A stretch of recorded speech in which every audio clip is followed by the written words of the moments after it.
హల్లెలూయా, హల్లెలూయా. నిజంగా యవనస్తుల కూటమి అంటే మీతో పాటు ఇంకా ఒకరిని తీసుకుని రావాలి కదా. మీకు మీరే వస్తే, మీకు మీరే బలపడితే మిగతా వాళ్ళు ఎవరు మారుస్తారండి? అదే ఒక రాజకీయ నాయకుడి దగ్గరికో, లేదా ఏదైనా సెంటర్ టీ తాగడానికో, లేదంటే ఇంకెక్కడికో వెళుతున్నప్పుడు ఏం చేస్తారు? పక్కన తీసుకెళ్ళి జేబులో డబ్బులు పెట్టుకొని ఏం చేస్తారు? అరే నేను ఇస్తా, ఉండరా, నువ్వు ఇవ్వద్దు, వాటి జేబుల నుంచి పరసే తీయడు, కానీ ఏం చేస్తాడండి? అలా ఎంకరేజ్ చేస్తుంటారు. దేవుని స్తోత్రం, హల్లెలూయా. కానీ దేవుని మందిరానికి రావాలంటే అబ్బా, ఎందుకండి? అంతా తెలిసిందే చెప్తారు, చిన్నప్పటి నుంచి వింటున్నాం కదా, తెలిసిందే చెప్తారు. మనము కొన్ని నిమిషాలు దేవుని యొక్క వాక్యంలో ధ్యానం చేస్తున్నాం. దేవుని సన్నిధిలో ఒక వ్యక్తి గురించి మనము తెలుసుకుందాం. బైబిల్ గ్రంథంలో ఒక పత్రిక ఉందండి. అది ఒక పత్రిక, ఫిలోమోను పత్రిక. ఎంతమంది తెలుసండి? తెలీదా? ఫిలోమోను పత్రిక, ఫిలోమోనుకు అపోస్తుడైన పౌలు ఫిలోమోనుకు రాసిన పత్రిక. ఒకసారి వెంటనే తీయండి.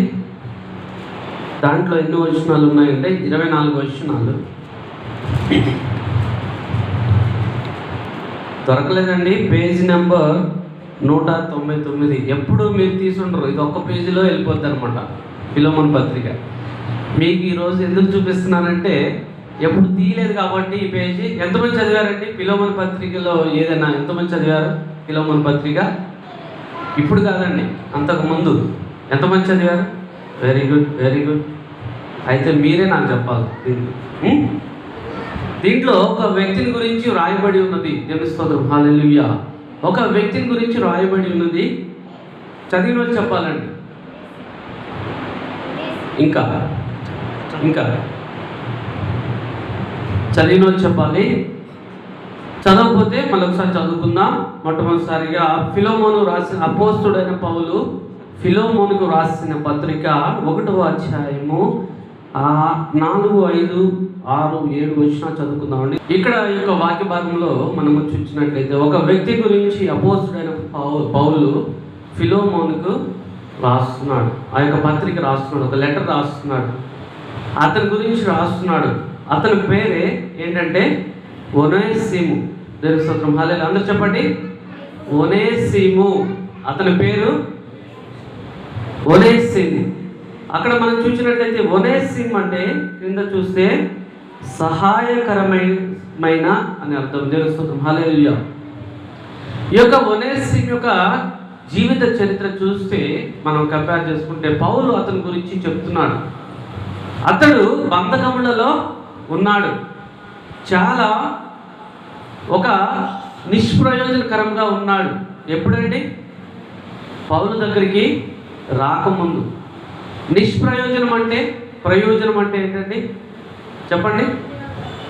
ప్రయోజనం అంటే ఏంటి? నిష్ప్రయోజనం అంటే ఏంటి?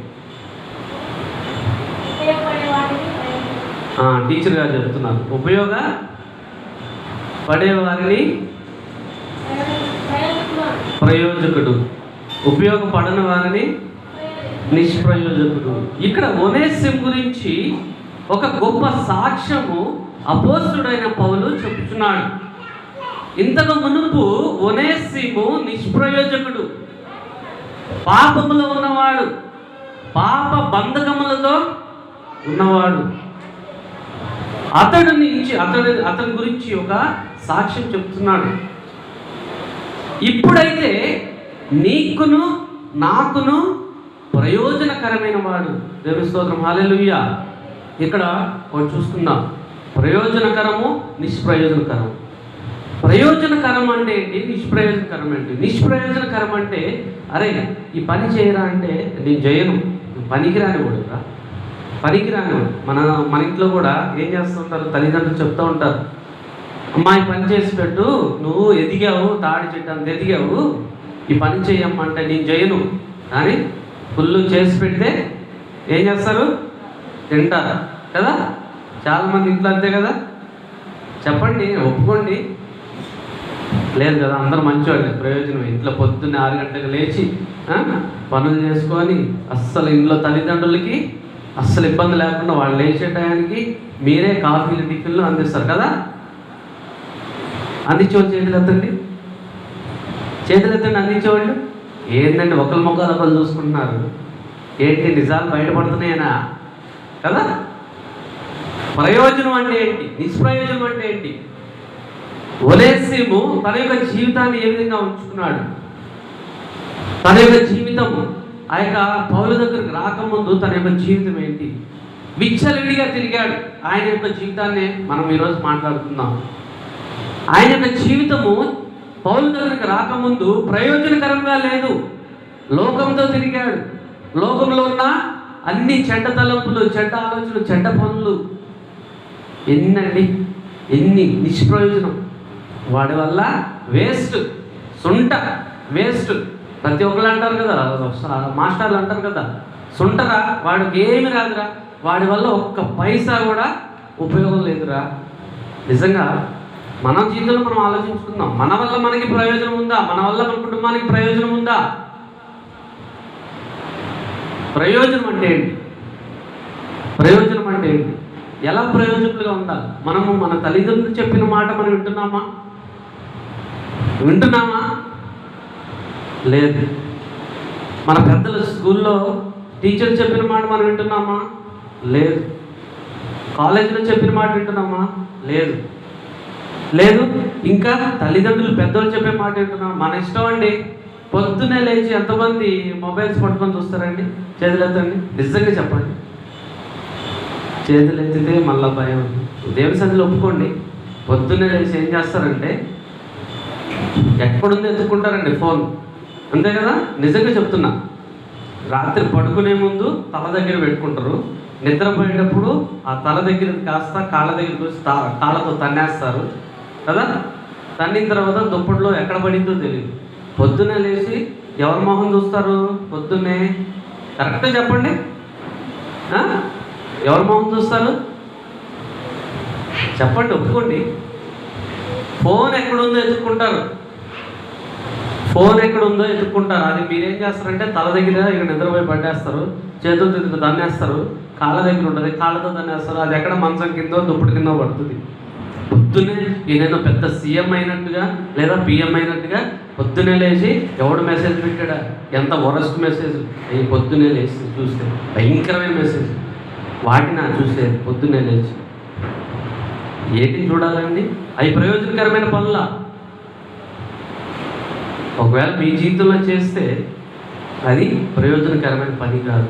నువ్వు పొద్దునే లేచి మోకాళ్ళుండి ప్రార్థన చేస్తే అది ప్రయోజనకరమైన పని. నిన్ను దేవుడు చూస్తాడు, నిన్ను ఆ రోజంతా దేవుడు నిన్ను కాపాడతాడు. పొద్దునే లేచి ఫోన్ చూస్తే ఏముంటుందండి? ఎక్కడో యాక్సిడెంట్ జరిగింది, ఏదో పెద్ద వాడు 12 గంటలకే పెడతాడండి మెసేజ్, గుడ్ మార్నింగ్ అని. వాడికి నిద్రపోడు. ఆ గుడ్ మార్నింగ్ మెసేజ్ మీరు పొద్దున్నే 9 గంటలకు లేచి చూస్తారు. మళ్ళీ 6 గంటలకు కూడా కాదు కదా, 9 గంటలకు లేచి చూస్తారు. దేవుని స్తోత్రం, హల్లెలూయా. ఇటువంటివన్నీ ప్రయోజనకరమైనయా? ప్రయోజనకరమైన కాదు. దానివల్ల నీకు ఒక్క ఉపయోగం కూడా లేదు. ప్రయోజనకరమైనది ఏంటంటే మనము దేవుని సన్నిధిలో పొద్దున్నే మోకాళ్ళ నుండి ప్రార్థన చేయాలి. ఈ యొక్క ఒనేసిము గురించి అపోస్తుడైన పౌలు ఏం చెప్తున్నాడంటే, మునుపటి ఒకసారి మనం చదువుదామండి. అతడు మునుపు నీకు నిష్ప్రయోజనమైనే కానీ ఇప్పుడు నీకును నాకును ప్రయోజనకరమైన వాడాయను.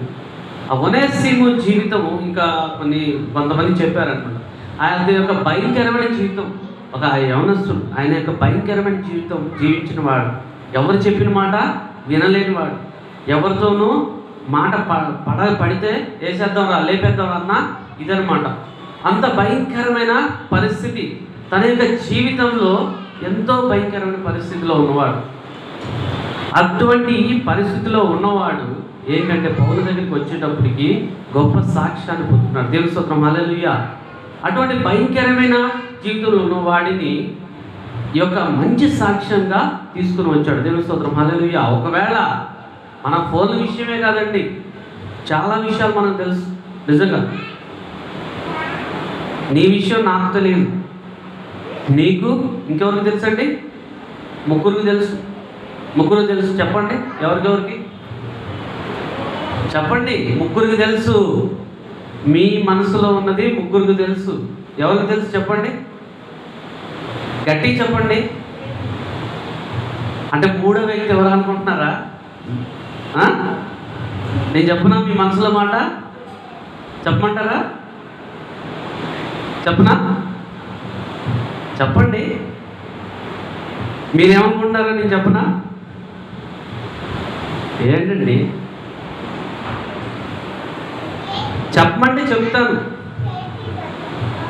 మీ మనసులో ఉన్నాయి చెప్తాను, మీరేం చేస్తున్నారో చెప్తాను, మీరు ఎక్కడ తిరుగుతున్నారో చెప్తాను, మీరు మొబైల్లో ఏం చేస్తున్నారో చెప్తాను, ఆఖరికి మీరు ఏం అనుకోబోతున్నారో కూడా చెప్తాను. చెప్పమంటారా వద్దా?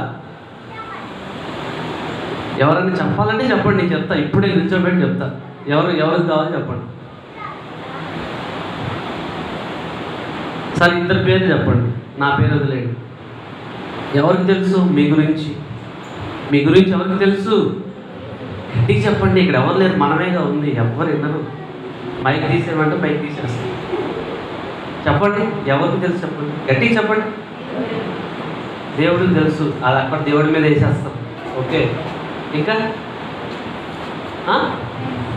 ఫ్రెండ్స్గా నీ గురించి మొత్తం ఫ్రెండ్స్కి తెలుసా? తెలుసా తెలీదా? పిలువు, ఫోన్ చేయి ఒకసారి. ఆడదు ఫోన్ చేయి ఒకసారి, ఫోన్ చేయి. నీ గురించి హరి దేవుడికి తెలుసు. ఇంకొకరికి వెరీ గుడ్, నీ గురించి నీకే తెలుసు. ఓకే, ఇంకెవరన్నా అడగమంటావా, ఫోన్ చేయమంటావా? చెప్పు, ఫోన్ చేస్తా. ఇంకా హరిజా ఏమ్మా బాబు, మూడో వ్యక్తి ఎవరు? Question mark. ఎవరికండి? గట్టిగా చెప్పండి. మూడో వ్యక్తి ఎవరు? సాతాను. సాతానికి అన్నీ తెలుసు, దేవుడికి అన్నీ తెలుసు. అంతకంటే ముందు అందరికంటే నీకంటే అది అందరికంటే నీకే బాగా తెలుసు. నువ్వేం చేస్తున్నావు? పొద్దున్న లేచిన దగ్గర నుంచి ఫోన్ తీసుకుని ఎవరితో చాటింగ్ చేస్తున్నావు, ఫోన్ తీసుకొని ఎవరితో మాట్లాడుతున్నావు, లేదా నీ యొక్క ఆలోచన ఎట్లుందో నీకే తెలుసు. నువ్వేం చేస్తున్నావు పొద్దున్న నుంచి సాయంత్రం దాకా? అందరు ఉన్నప్పుడు, పేరెంట్స్ ఉన్నప్పుడు ఏం చేస్తున్నావు? 10 మంది ఉన్నప్పుడు ఏం చేస్తున్నావు? పేరెంట్స్ లేనప్పుడు ఏం చేస్తున్నావు? అది ఎవరికి తెలుసు అండి? నీకు తెలుసు, దేవుడికి తెలుసు, ఇంకొకరికి సాతానికి తెలుసు. నిజంగా ఈ ముగ్గురులో నువ్వు ఒకదానిగా ఉన్నావు. ఒక పక్క సాతాను, ఒక పక్క దేవుడు. దేవుడు ఉన్నప్పుడు నిన్నేం చేస్తూ ఉంటాడంటే రక్షిస్తూ ఉంటాడు. సాతాను ఉన్నప్పుడు నీకు అవకాశాలు కల్పిస్తూ ఉంటాడు. ఏంటండి? అవకాశాలు కల్పిస్తూ ఉంటాడు. ఈరోజు సినిమాకి వెళ్ళొద్దు అని అనుకుంటాం, నేను ప్రార్థన చేసుకున్నాను. దేవుడు అయ్యా వెరీ గుడ్, నువ్వు ప్రార్థన చేసుకున్నావు. ఒకడు ఫోన్ చేస్తాడు వెంటనే, అరే సినిమా టికెట్లు రావా ఫ్రీగా, 1+1 రా. అప్పుడు ఆలోచన వస్తుంది, అరే ఫ్రీ అంట కదా, వెళ్ళిపోదాం అంతే. అలా లేదు, ఇంకొక దగ్గరికి ఏంటంటే బయట మనం వ్యర్థమైన మాటలు, వ్యర్థమైన పనులు ఏంటంటే అప్రయోజనకరము కాని పనులు. దేవుని స్తోత్రం, హల్లెలూయా. మనము ఒనేసిము ఏ విధంగా మార్పు చెందాడు పౌలు దగ్గరికి వచ్చి, మనం కూడా మన యొక్క జీవితాలను ఒప్పుకొని ఉంటే పౌలు చెప్పినట్లుగా వీడు మంచోడు రా, వీడు మంచోడు, పలానా వ్యక్తి మంచోడు, దేవుని సన్నిధిలో ఉన్నాడు, దేవుని సన్నిధిలో ప్రార్థన చేస్తున్నాడు, దేవుని సన్నిధిలో అనేకమైన కార్యాలు చేస్తున్నాడు, అనేక పరిచర్యలో ఉన్నాడు. ఆ విధంగా మనం కూడా గొప్ప సాక్ష్యం కలిగి ఉండాలి. గొప్ప సాక్ష్యం కలిగి దేవుని సన్నిధిలో మనం ముందుకు సాగినట్లయితే ప్రతి ఒక్కరు నీ గురించి వెళ్తారు. ఒకవేళ ఒనేసిములాగా మనము కూడా లోపల పాపములు అలాంటివన్నీ చేస్తున్నట్లయితే ఏం చేయాలండి? మనము దేవుని సన్నిధిలో ఒప్పుకొని మంచి సాక్ష్యము పొందినట్లుగా ఉండాలి. దేవుని స్తోత్రం, హల్లెలూయా. దైవజనులు మనతో మాట్లాడడానికి వచ్చున్నారు. మనము ప్రార్థన పొందుకుందాం. మనం ఈ యొక్క సమయంలో ఎవరి గురించి నేర్చుకున్నాం? ఒనేసిము గురించి నేర్చుకున్నాం. మనం ఒనేసిము లాగా గొప్ప సాక్ష్యం కలిగి ఉన్నారు. దేవుని స్తోత్రం, హల్లెలూయా. మన యొక్క పనులు ఏవైతే చేస్తున్నామో ఆ పనులను మనము విడిచిపెట్టేసి ఇది ఏంటంటే ప్రయోజనకరంగా, నీకును నాకును ప్రయోజనకరంగా ఉండాలని చెప్పేసి సాక్ష్యం పొందాడు. దేవుని స్తోత్రం, హల్లెలూయా. ఆ యొక్క ప్రయోజనకరంగా ఆ యొక్క వ్యక్తి ఏ విధంగా ఉన్నాడు అనేసి మన యొక్క జీవితం కూడా మన యొక్క ప్రయోజనకరంగా ఉండాలన్నమాట. దేవుని స్తోత్రం, హల్లెలూయా. ఆ విధంగా ప్రయోజనకరంగా ఉంటూ మన యొక్క జీవితాన్ని కొనసాగించుకోవాలి. మరి ఒకసారి నీకును నాకును ప్రయోజనకరంగా ఉన్నాడు అనమాట. అటువంటి సాక్ష్యం మనం కలిగి ఉన్నామా? ఆ ప్రయోజనకరం అంటే చెడ్డయన్నీ వదిలిపెట్టేసి మంచిగా ఉండి మంచి పేరు తెచ్చుకొని మన యొక్క జీవితంలో ముందుకు సాగిపోయినట్లయితే దేవుడు మనల్ని కాచి కాపాడతాడు. మంచి పేరు మనము తెచ్చుకునవలసిన వారు. దేవుని స్తోత్రం, హల్లెలూయా. ఏం చేశాడండి ఒనేసిము? ఏం చేశాడు? మంచి ప్రవర్తన కలిగి ఉన్నాడు. ఎవరితో ఆయన మాటలు అనిపించుకున్నాడు చెప్పండి? ఎవరు అంటున్నారు ఆయన గురించి? పౌలు అంటున్నాడు. ఆయన నీకును నాకును ప్రయోజనకరంగా ఉండి దేవుని యొక్క సన్నిధిలో ఏం చేస్తున్నాడండి? ఇంకా ఎక్కువగా మనకి సహాయకారిగా ఉన్నాడు. తన యొక్క జీవితం పాడైపోయిన జీవితం నుంచి మంచి జీవితానికి వచ్చి తన యొక్క సేవలో ఏం చేస్తున్నాడండి? సహాయకారిగా ఉంటూ తన మంచి పేరు తెచ్చుకున్నాడు. మన యొక్క జీవితంలో కూడా అటువంటి మంచి పేరు తెచ్చుకోవాలని చెప్పేసి ఈ యొక్క వాక్య భాగం ద్వారా మనము నేర్చుకుంటున్నాం.